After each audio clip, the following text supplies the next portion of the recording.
ಪ್ರೀತಿಯ ವೀಕ್ಷಕರೇ, ನಿಮ್ಮ ನೆಚ್ಚಿನ ಯೂಟ್ಯೂಬ್ ಚಾನಲ್ಗೆ ಮತ್ತೊಮ್ಮೆ ನಿಮಗೆಲ್ಲ ಸ್ವಾಗತ. ಎಲ್ಲ ಕಡೆ ಹೋಗ್ತಾ ಇರಿ, ನಮ್ಮ ಚಾನಲ್ಗೆ ಮಾತ್ರ ಬರ್ತಾ ಇರಿ ಅಂತ ಹೇಳ್ತಾ, ಯಾರು ಚಾನಲ್ಗೆ ಮೊದಲನೇ ಬಾರಿಗೆ ಬರ್ತಾ ಇದ್ರು, ನಾವು ಮಾಡೋವಂಥ ವಿಡಿಯೋಗಳು ನಿಮ್ಗೆ ಇಷ್ಟ ಆಗಿದ್ರೆ ಚಾನಲ್ಗೆ ಸಬ್ಸ್ಕ್ರೈಬ್ ಆಗಿ. ಅದರಿಂದ ನಾವು ಮಾಡೋವಂಥ ಎಲ್ಲ ವಿಡಿಯೋಗಳು ನಿಮಗೆ ನೋಟಿಫಿಕೇಷನಲ್ಲಿ ಸಿಗ್ತಾ ಹೋಗುತ್ತೆ. ಇವತ್ತು ಮಾಡ್ತಾ ಇರೋವಂಥ ವಿಡಿಯೋ ಆರ್ಟಿಕಲ್ಗಳ ಬಗ್ಗೆ. ಏನಿದು ಆರ್ಟಿಕಲ್ ಅಂತ ಹೇಳಿದ್ರೆ, ಅದನ್ನು ಯಾವಾಗ ಬಳಸ್ತೀವಿ ನೋಡಿ.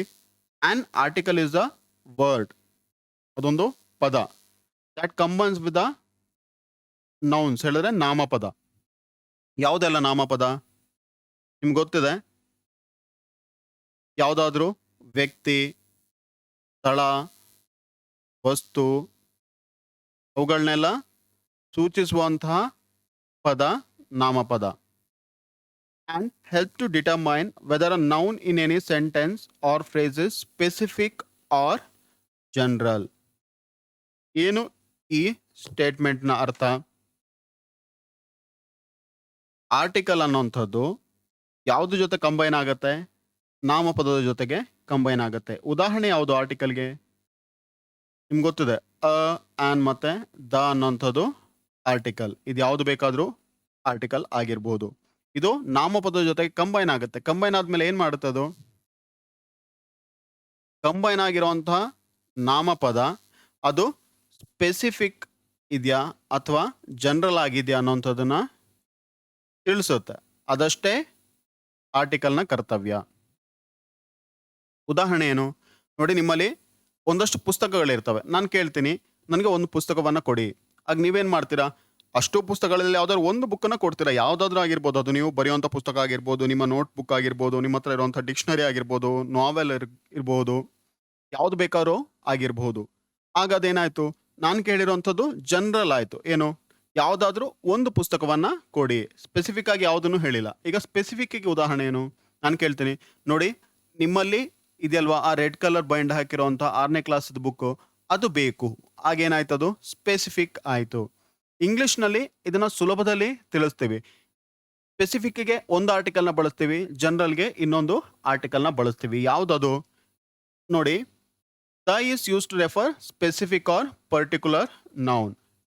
ದ ಅನ್ನೋಂಥದ್ದು ಯಾವುದನ್ನ ರೆಪ್ರೆಸೆಂಟ್ ಮಾಡುತ್ತೆ? ಇಲ್ಲಿ ದ ಅನ್ನೋಂಥದ್ದು ಸ್ಪೆಸಿಫಿಕ್ ಅಥವಾ ಪರ್ಟಿಕ್ಯುಲರ್ ಆಗಿ ಇರೋಂಥ ನೌನನ್ನು ರೆಪ್ರೆಸೆಂಟ್ ಮಾಡುತ್ತೆ. ಉದಾಹರಣೆಗೆ ನಾನು ಹೇಳಿದ್ನಲ್ವಾ, ನಿಮ್ಮ particular book, red colour bind ಹಾಕಿರೋಂಥ ಬುಕ್, ಅದು ಸ್ಪೆಸಿಫಿಕ್ ಬುಕ್ ಆಯಿತು.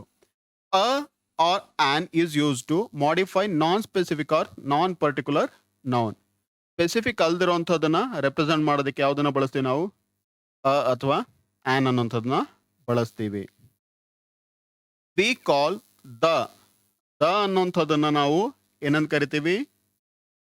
ಡೆಫಿನೆಟ್ ಆರ್ಟಿಕಲ್ ಅಂತ ಕರಿತೀವಿ. ಯಾಕೆ? ಅದು ಡೆಫಿನೆಟ್ ಆಗಿರೋಂಥ ಒಂದು ನೌನನ್ನ ಸೂಚಿಸುತ್ತೆ. ನಂತರ ಅ ಆರ್ ಆನ್, ಅದನ್ನ ಯಾವುದನ್ನ ಸೂಚಿಸೋದಕ್ಕೆ ಬಳಸ್ತೀವಿ ನಾವು?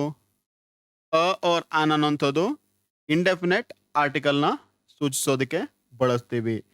ಇದಕ್ಕೊಂದು ಉದಾಹರಣೆ ಕೊಡ್ತೀನಿ ನೋಡಿ. ಒಂದ್ ಕಡೆ 10 ಜನ ಆಟ ಆಡ್ತಾ ಇರ್ತಾರೆ. ನಿಮ್ಗೆ ಏನೋ ಒಂದು ಕೆಲಸ ಆಗ್ಬೇಕಾಗಿರುತ್ತೆ. ನೀವೇನು ಹೇಳ್ತೀರಾ? ಅಲ್ಲಿಂದ ಯಾರನ್ನಾರು ಒಬ್ಬನ ಸಹಾಯಕ್ಕೆ ತಗೋಬೇಕು ಅಂತ ಹೇಳಿದ್ರೆ, ಅಲ್ಲಿ ಇದಾರಲ್ವ 10 ಜನ, ಅದರಲ್ಲಿ ಯಾರನ್ನಾರು ಒಬ್ಬನ್ನ ಕರ್ಕೊಂಡು ಬನ್ನಿ. ಒಬ್ಬ ಯಾರು ಬೇಕಾದರೂ ಆಗಿರ್ಬೋದು. ಆಗೇನಾಯ್ತು? ನನಗೆ ಇಂಡೆಫಿನೆಟ್ ಆರ್ಟಿಕಲ್ ಅಲ್ಲಿ ಬೇಕು. ಅದೇ ನಿಮ್ಗೆ ಯಾವ್ದಾದ್ರು ಒಂದು ಭಾರದ ವಸ್ತುವನ್ನ ಎತ್ಕೊಂಡು ಹೋಗಿ ಇನ್ನೊಂದ್ ಕಡೆ ಇಡಬೇಕು. ಆಗೇನ್ ಮಾಡ್ತೀರಾ ನೀವು?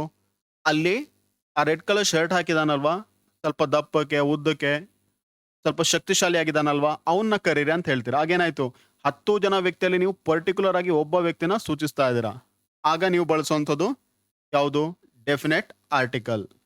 ಅರ್ಥ ಆಯ್ತಲ್ವಾ? ಇದು ನೀವು ಡೆಫಿನೆಟ್ ಮತ್ತೆ ಇಂಡೆಫಿನೆಟ್ ಆರ್ಟಿಕಲ್ನ ಐಡೆಂಟಿಫೈ ಮಾಡೋದಕ್ಕೆ ಬಳಸಬೇಕಾಗಿರುವಂತಹ ಸೂತ್ರ. ದ ಅನ್ನೋಂಥದ್ದು ಡೆಫಿನೆಟ್ ಆಯಿತು, ಅ ಅಥವಾ ಆನ್ ಅನ್ನೋಂಥದ್ದು ಇಂಡೆಫಿನೆಟ್ ಆಯಿತು. ಈಗ ಇಂಡೆಫಿನೆಟ್ ಅಲ್ಲಿ ಎರಡಿದೆ, ಅ ಮತ್ತೆ ಆನ್ ಅನ್ನೋಂಥದ್ದು. ಯಾವಾಗ ಇದನ್ನ ಬಳಸ್ತೀವಿ ಅದನ್ನ ತಿಳ್ಕೊಳ್ಳೋದಕ್ಕಿಂತ ಮುಂಚೆ ನಿಮಗೆ 2 ವಿಚಾರಗಳು ಗೊತ್ತಿರಬೇಕು. ಒಂದು, ಓವಲ್ ಅಥವಾ ಕಾನ್ಸೊನೆಂಟ್ ಹೇಳಿದ್ರೇನು? ಯಾರು ಕಾನ್ಸೊನೆಂಟ್ ಅಥವಾ ಓವಲ್ ಬಗ್ಗೆ ಮಾಡುವಂಥ ವಿಡಿಯೋವನ್ನು ನೋಡಿಲ್ವೋ ಅದನ್ನ ನೋಡ್ಕೊಂಡು ಬನ್ನಿ. ಅದು ನೋಡಿದಾಗ ನಿಮಗೆ ಇದು ಸರಿಯಾದಾಗಿ ಅರ್ಥ ಆಗುತ್ತೆ. ಇನ್ನೊಂದು ಫೊನೆಟಿಕ್ಸ್. ಏನಿದು ಫೊನೆಟಿಕ್ಸ್ ಹೇಳಿದ್ರೆ? ಫೊನೆಟಿಕ್ಸ್ ಹೇಳಿದ್ರೆ ಇಂಗ್ಲಿಷ್ ಪದಗಳನ್ನ ಯಾವ ರೀತಿ ನಾವು ಉಚ್ಚಾರ ಮಾಡಬೇಕು ಅನ್ನೋಂಥದ್ದು. ನಾವು ನಮಗೆ ಬೇಕಾದಾಗೆ ಪದಗಳನ್ನ ಉಚ್ಚಾರ ಮಾಡಬಾರ್ದು. ಯಾಕೆ? ಈಗ ನಿಮ್ಗೆ ಗೊತ್ತಾಗುತ್ತೆ. ನಾವು ಬೇಕಾದಾಗೆ ಪದಗಳನ್ನ ಉಚ್ಚಾರ ಮಾಡೋದು ನಮಗೆ ಎಲ್ಲಿ ಅಥವಾ ಆನ್ನ ಬಳಸಬೇಕು ಅನ್ನೋಂಥದ್ದು ಗೊತ್ತಾಗಲ್ಲ. ಇಂಗ್ಲಿಷ್ನಲ್ಲಿ ಯಾವ ಪದವನ್ನ ಯಾವ ರೀತಿ ಉಚ್ಚಾರ ಮಾಡಬೇಕು ಅನ್ನೋಂಥದ್ದನ್ನೆಲ್ಲ ಫೊನೆಟಿಕ್ಸ್ನಲ್ಲಿ ಕಲಿತೀರಾ. ಉದಾಹರಣೆಗೆ ನೋಡಿ, ಈ ತರ ಬರೆದ್ರೆ ನಾವು ಕನ್ನಡದಲ್ಲಿ ಏನಂತ ಕರಿತೀವಿ? ಬಸ್ ಅಂತ ಕರಿತೀವಿ, ಅಥವಾ ಕೆಲವು ಸಲ ಬಸ್ಸು ಅಂತ ಕರಿತೀವಿ. ಬಸ್ಸು ಅನ್ನೋಂಥದ್ದು ಕನ್ನಡದ ಪದ ಆಯ್ತು. ನೀವು ಇಂಗ್ಲಿಷ್ ಮಾತಾಡೋರ ಹತ್ರ ಹೋಗಿ ಅಲ್ಲಿ ಬಸ್ಸು ಅನ್ನೋಂಥ ರೀತಿ ನೀವು ಉಚ್ಚಾರ ಮಾಡಿದ್ರೆ ಅವರು ನಗ್ತಾರೆ. ಯಾಕೆ? ಇಂಗ್ಲಿಷ್ನಲ್ಲಿ ಆ ರೀತಿ ಅದನ್ನ ಉಚ್ಚಾರ ಮಾಡಲ್ಲ. ಅಥವಾ ನೀವು ಬೇರೆ ದೇಶಗಳಲ್ಲಿ ಹೋಗಿ ಇಂಗ್ಲಿಷ್ನ ಮಾತಾಡ್ತೀರಾ ಅಂತ ಹೇಳಿದ್ರೆ ಅಲ್ಲಿ ಪರ್ಟಿಕ್ಯುಲರ್ ಆದ ವರ್ಡನ್ನ ಪರ್ಟಿಕ್ಯುಲರ್ ರೀತಿನ ಪ್ರೊನೌನ್ಸ್ ಮಾಡಬೇಕಾಗತ್ತೆ. ಈಗ ನಾನೆಲ್ಲ ಮಾತಾಡ್ತಾ ಇದ್ನಲ್ವ, ಅದು ಜನರಲ್ ಆಗಿ ಮಾತಾಡುವಂಥ ಇಂಗ್ಲಿಷ್. ಆ ರೀತಿ ಅದನ್ನ ಉಚ್ಚಾರ ಮಾಡಬಾರ್ದು. ಇಂಗ್ಲಿಷ್ನ ಪ್ರತಿ ಪದವನ್ನು ಉಚ್ಚಾರ ಮಾಡಬೇಕಿದ್ರು ಅದಕ್ಕೆ ಎಲ್ಲಿ ನಾವು ಪಾಸ್ ಕೊಡಬೇಕು, ಯಾವುದನ್ನ ನಾವು ಎಳಿಬೇಕು ಸ್ವರನ, ಎಲ್ಲಿ ಸ್ವರವನ್ನ ಕಮ್ಮಿ ಮಾಡಬೇಕು, ಅದೆಲ್ಲ ಗೊತ್ತಿರಬೇಕು. ಆದರೆ ಸಾಮಾನ್ಯವಾಗಿ ನಾವು ಇಂಗ್ಲಿಷನ್ನ ಬರೆಯೋದು, ಮಾತಾಡೋದು ಮಾಡಬೇಕು ಅಂತ ಹೇಳಿದ್ರೆ ತುಂಬ ಅದ್ರ ಬಗ್ಗೆ ತಲೆ ಕೆಡಿಸ್ಕೊಳ್ಬೇಕಾದಂಥ ಅಗತ್ಯ ಇಲ್ಲ. ನಾನು ಯಾವ ರೀತಿ ಮಾತಾಡ್ತಾ ಇದ್ದೀನೋ, ಉಚ್ಚಾರ ಮಾಡ್ತೀನೋ ಆ ರೀತಿ ಉಚ್ಚಾರ ಮಾಡಿದ್ರು ಸಾಕಾಗತ್ತೆ. ಬಟ್ ಅದು ಸರಿಯಾದ ರೀತಿ ಅಲ್ಲ. ಅರ್ಥ ಆಯ್ತಲ್ವಾ? ನನಗೆ ಗೊತ್ತಿರುವಂಥದ್ದು ಸರಿಯಾದ ರೀತಿ ಅಲ್ಲ. ಈಗ a and an signal that noun modified is indefinite. A ಅಥವಾ ಆ್ಯನ್ ಅನ್ನೋಂಥದ್ದು ಇಂಡೆಫಿನೇಟ್ ಅಂತ ಆಯಿತು. ನಂತರ referring to any member of a group. A ಮತ್ತು ಆ್ಯನ್ ಅನ್ನೋಂಥದ್ದು ಇಂಡೆಫಿನೇಟ್ ನೌನ್ನ ರೆಪ್ರೆಸೆಂಟ್ ಮಾಡುತ್ತೆ. ಅದು ಏನನ್ನು ಹೇಳುತ್ತೆ? Any member of a group. Member ಅಂತ ಹೇಳಿದ್ರೆ ಜೀವಂತ ಇರುವಂಥ ವ್ಯಕ್ತಿ ಅಂತ ಮಾತ್ರ ಆಗಲ್ಲ. ಉದಾಹರಣೆಗೆ ನಿಮಗೆ ಆಲ್ರೆಡಿ ಬುಕ್ ಇದು ಎಕ್ಸಾಂಪಲ್ ತಗೋಬೋದು. ಅಲ್ಲಿ ಮೆಂಬರ್ ಅಂತ ಹೇಳಿದ್ರೇನು? ನಿಮ್ಮಲ್ಲಿರುವಂಥ 20 ಪುಸ್ತಕಗಳಲ್ಲಿ ಪ್ರತಿಯೊಂದು ಪುಸ್ತಕ ಕೂಡ ಒಂದು ಆ ಪುಸ್ತಕಗಳ ಗುಂಪಿನ ಮೆಂಬರ್ ಆಗಿರುತ್ತೆ. ಉದಾಹರಣೆಯಲ್ಲಿ ನೋಡಿ, my daughter really wants a book. ಡಾಟರ್ಗೆ ಯಾವ ಬುಕ್ ಬೇಕು? ಒಂದು ಬುಕ್ ಬೇಕು ಅಂತ ಹೇಳಿದ್ರೆ ಇಂಡೆಫಿನೆಟ್. ಯಾವುದಾದ್ರೂ ಆಗಿರ್ಬೋದು. ಅದು ಬರೆಯುವಂಥ ಪುಸ್ತಕ ಆಗಿರ್ಬೋದು, ನಾವೆಲ್ ಆಗಿರ್ಬೋದು, ವಾರಪತ್ರಿಕೆ ಆಗಿರ್ಬೋದು, ಮಾಸಪತ್ರಿಕೆ ಆಗಿರ್ಬೋದು, ಕತೆ, ಕಾದಂಬರಿ, ಏನು ಬೇಕಾದರೂ ಆಗಿರ್ಬೋದು. Somebody calls a police man. ಯಾರಾದ್ರೂ ಒಬ್ರು ಪೊಲೀಸ್ನ ಕರೀರಪ್ಪ. ಯಾವ ಪೊಲೀಸ್?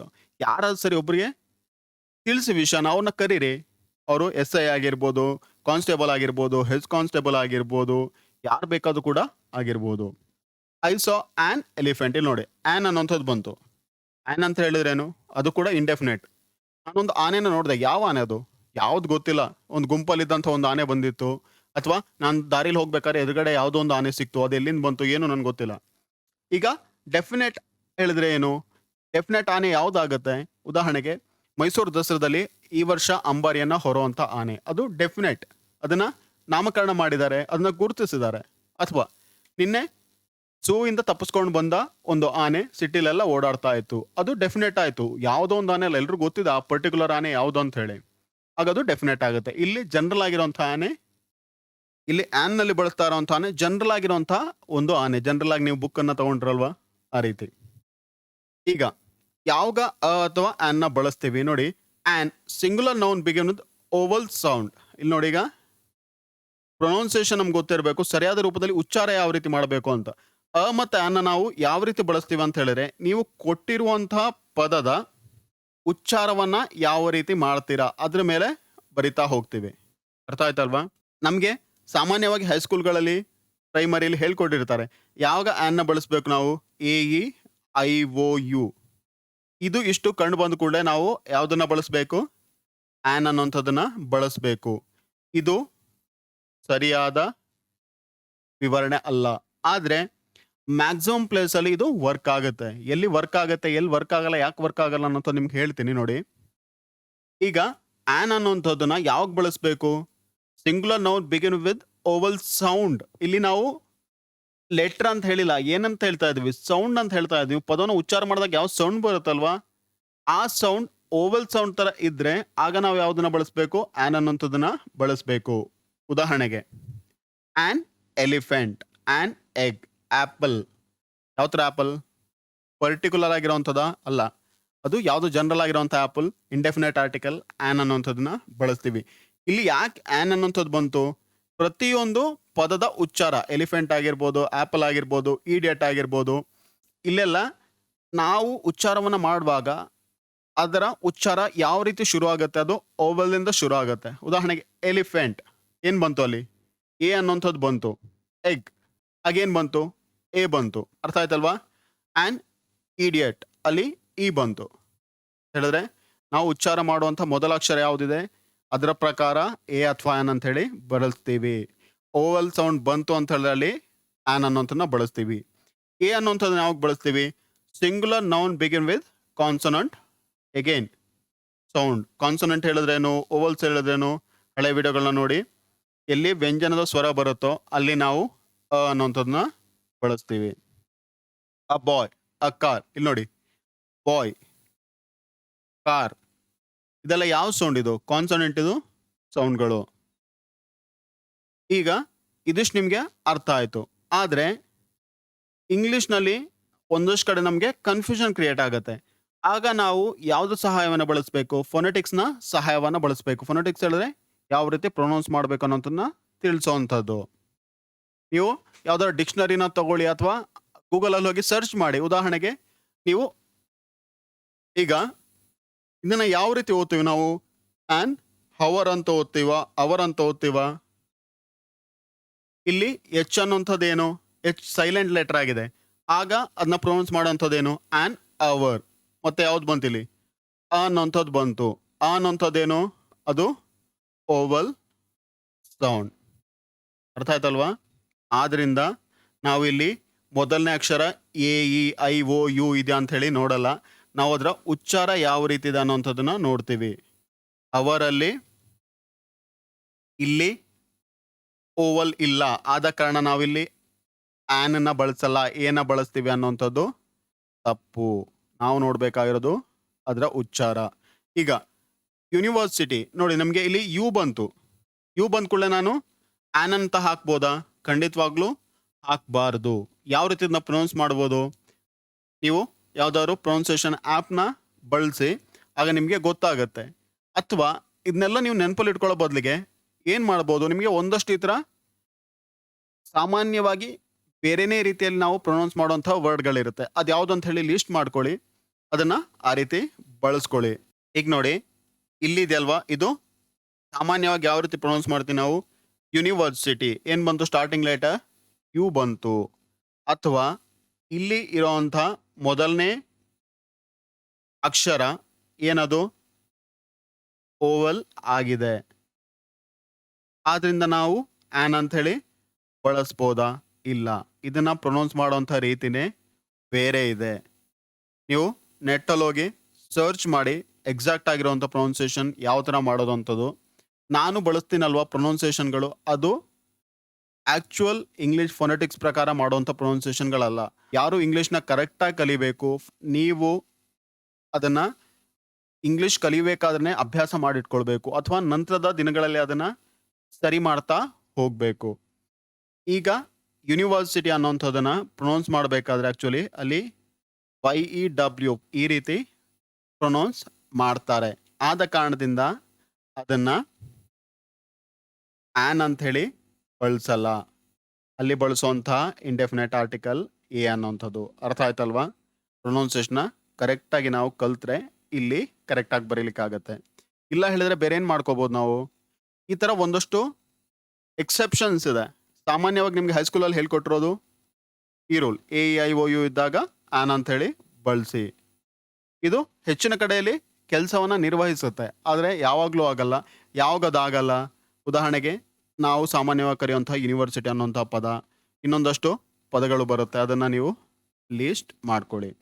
ಈಗ ಇಲ್ಲಿ ನೋಡಿ, ಆ್ಯನ್ ಅಂಬ್ರೆಲಾ, ಇಲ್ಲಿ ಅ ಅನ್ನೋಂಥದ್ದು ಮೊದಲಿಗೆ ಬರುತ್ತೆ, ಅದರಿಂದ ಅಂಬ್ರೆಲಾಗೆ ಆ್ಯನ್ ಅನ್ನೋಂಥದ್ದನ್ನ ಬಳಸ್ತೀವಿ. ಇದು ಈ ಥರ ಇರೋವಂಥ ಎಕ್ಸೆಪ್ಷನ್ಗಳು ನಿಮಗೆ ಗೊತ್ತಿರಬೇಕು.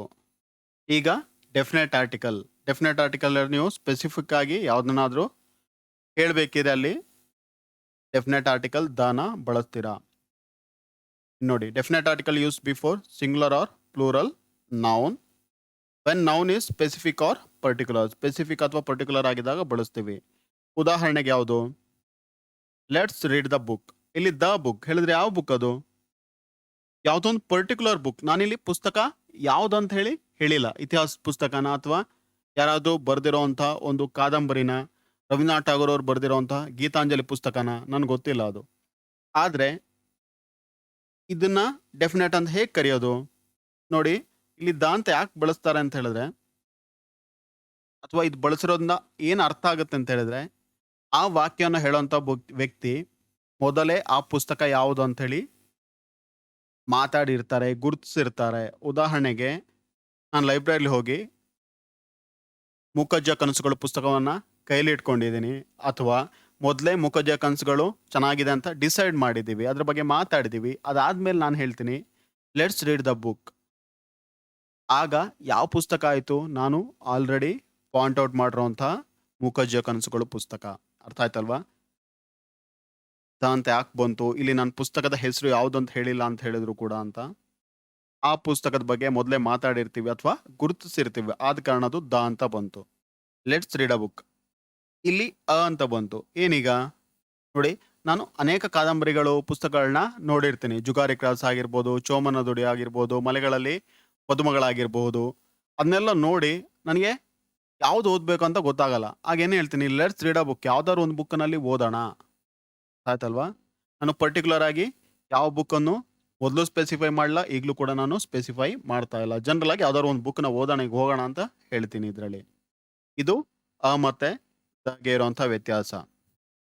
ಈಗ ಇಲ್ಲಿ ನೋಡಿ, there are some specific rules for using the with geographical noun. ಹೇಳಿದ್ರೆ ಭೌಗೋಳಿಕ ನಾಮಪದ.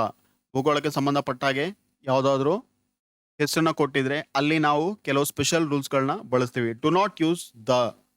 ದ ನೀವು ಬಳಸಬೇಡಿ. ಯಾವಾಗ ಬಳಸಬೇಡಿ? Name of most of the countries are territories. Maximum ದೇಶಗಳ ಅಥವಾ ಟೆರಿಟರಿಗಳ ಹೆಸರನ್ನ ಬರಿಬೇಕಿದ್ರೆ ನಾವು ದ ಅಂತ ಹೇಳಿ ಬಳಸಲ್ಲ. ಉದಾಹರಣೆಗೆ, ದ ಇಟಾಲಿಯನ್ ಕರೆಯಲ್ಲ, ಇಟಾಲಿಯನ್ ಕರಿತೀವಿ, ಮೆಕ್ಸಿಕೋ ಅಂತ ಕರಿತೀವಿ. ಆದರೆ however the Netherland, the Dominican republic, the Philippines, the United state ಅಂತ ಕರಿತೀವಿ. ಇದು ಎಕ್ಸೆಪ್ಷನ್ಗಳು. ಅದನ್ನ ನೆನಪಲ್ಲಿ ಇಟ್ಕೊಳ್ಳೇಬೇಕಾಗುತ್ತೆ, ಬೇರೆ ದಾರಿ ಇಲ್ಲ. Name of the city, town or state. ಸಿಟಿನ ರೆಪ್ರೆಸೆಂಟ್ ಮಾಡ್ಬೇಕಾದ್ರೆ ನಾವು ದ ಅಂತ ಹೇಳಿ ಬರೆಯಲ್ಲ. ಉದಾಹರಣೆಗೆ, ದ ಡೆಲ್ಲಿ ಅಂತ ಹೇಳಿ ಬರೆಯಲ್ಲ, ದ ಜೈಪುರ್ ಅಂತ ಹೇಳಿ ಕರೆಯಲ್ಲ. ಜೈಪುರ್, ಡೆಲ್ಲಿ ಅಂತ ಮಾತ್ರ ಬರಿತಾ ಹೋಗ್ತೀವಿ. ನಂತರ ನೇಮ್ ಆಫ್ ದ ಸ್ಟ್ರೀಟ್. ಸ್ಟ್ರೀಟನ್ನು ಬರಿಬೇಕಾದ್ರೆ ನಾವು ದ ಅಂತ ಹೇಳಿ ಬರೆಯಲ್ಲ.